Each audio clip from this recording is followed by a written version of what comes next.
Sebenarnya gue udah pernah bahas keyboard rapid trigger dari Ako, dan mereka kayaknya yang pertama bikin sebuah keyboard magnetik. Karena pas gue bikin konten itu gue belum nemu ada namanya Wooting, atau belum masuk radar gue kali ya. Dan baru-baru ini viral sebuah keyboard rapid trigger ya.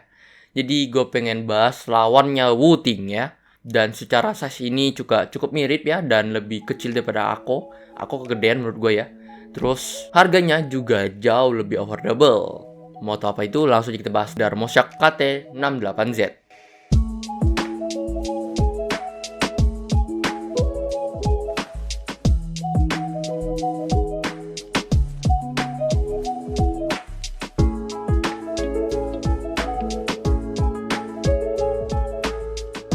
Seperti yang kalian bisa lihat di b-roll tadi ya, keyboard ini tuh hadir dengan size 68 yang menurut gue ini udah cukup compact, pas buat di meja kita yang sempit. Ketimbang versi Ako yang kayaknya ngadirin mirip TKL gitu ya size-nya. Ada F-row-nya malah. Jadi beberapa orang mungkin nggak cocok dan mejanya kekecilan jadinya. Soal varian warna ini cukup menarik ya. Dia bawain warna purple, campur white, dan campur grey. Dan ini variannya cuma satu aja, tapi yang dibawakan ini udah cukup pas sih menurut gua. Dan yang penting memang bukan hitam polos aja. Gue pengennya itu sih. Jadi ada pemanisnya gitu ya. Di bagian belakang keyboardnya juga ini cukup mirip ya dengan alis record yang gua pernah bahas sebelumnya. Dia ada aksen-aksen dan alu-alu yang dicetak gitu, terpisah gitu dari case-nya. Jadi ini kerasa lebih mewah dan cakep sih. Ngomongin keycaps, bahannya udah PBT double shot dengan profil cherry, so tekstur tuh tentu udah enak. Bentuknya udah nyaman buat ngetik lama-lama dan tentunya gak mudah pudar karena ya udah double shot gitu. Cuma soal konektivitas ini cukup terbatas ya, cuma wired only. Tapi gua masih belum dapat keyboard yang alu tapi bisa wireless deh. Gua jadi ngerasa ini cukup fair ya, karena dia alu gitu, alu case ya. Memang kalau dibandingin Ako, dia udah bisa support wireless dengan dongle. Tapi tenang aja, soal gamingan ini tetap masih mantep kok. Kan kalian carinya pengganti atau lawannya dari Wooting itu kan. Polling rate di keyboard ini tuh tetap di 1000 Hz lebih, kadang naik kadang turun, pokoknya stabilnya tuh di 1000-an lah kita bilang ya. Nah, walau dia cuma support wired only ini keyboard, lu harus denger suara sound testnya nih, bener-bener ciamik. Coba kalian denger deh.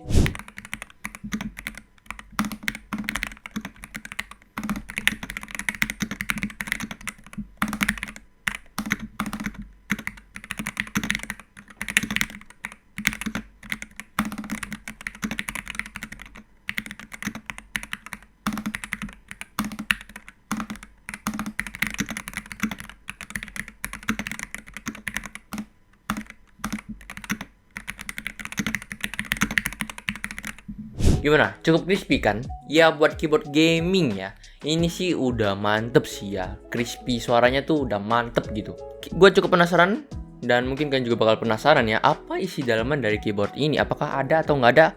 Cuma ngandelin alu case-nya doang? Yuk kita lihat. Ya, di bottomnya ini dia tuh pakai Eva foam, terus PCB, terus silikon, terus pakai plat metal. Dan untuk switch-nya itu yang bisa dicopot pasang juga di PCB-nya. Tapi tentunya kalian ganti switch-nya ya ke magnetik aja, karena memang nggak bisa kok ganti switch lain. Dan ya tujuan kalian beli keyboard ini kan buat rapid triggernya, jadi ya gantinya ke magnetic switch-nya aja tentunya gitu ya. Lanjut kita bahas ke switch-nya lebih dalam ya. Karena nilai jual keyboard ini tuh ada di switch-nya. Varian yang ditawarkan tuh cuma satu aja, dan itu fields-nya tuh linear. So far gua belum pernah lihat ada switch selain linear yang magnetic juga gitu. Jadi untuk waktu saat ini tuh pastinya cuma ada satu varian doang yang ditawarkan sama semua brand. Paling yang diganti tuh kayak mereknya aja. Seperti keyboard dengan switch magnetic lainnya, dari Mosyak KT68Z ini juga kalian bisa atur kecepatan baca si keyboardnya tuh, si switchnya maksud gua. Kayak kalian tuh sentuh dikit aja switchnya tuh udah ke input, dan sebaliknya kalau kalian mau nge-spam ini switch kayak geraknya cepet gitu,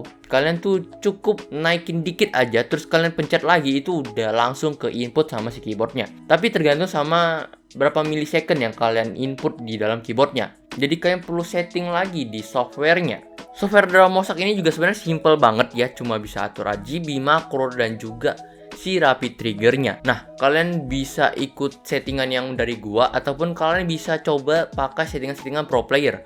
Entah pro player yang mau pakai Wuting dan lain-lain, itu bisa kok, samain aja, pasti sama.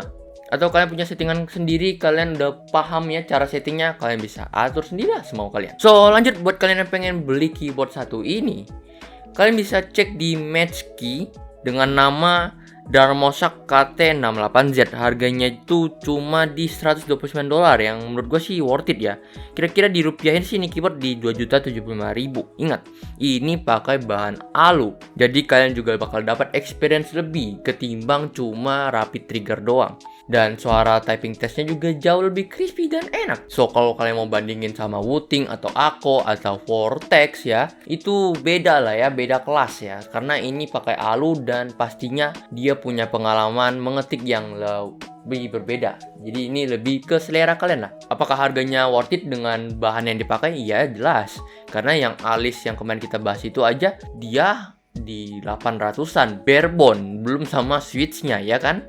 Ini udah lengkap loh, dan ini juga switch magnetic, jadi harganya juga tentunya bakal beda. So, mungkin segitu dulu untuk pembahasan gua kali ini. Like kalau suka, subscribe channel ini kalau channel ini bermanfaat, dan kasih tahu gua produk apa lagi yang kalian pengen gua bahas. Segitu dulu, gua Mike pamit undur diri. Thank you buat Match Key yang udah support kita buat bahas keyboard satu ini. Thank you.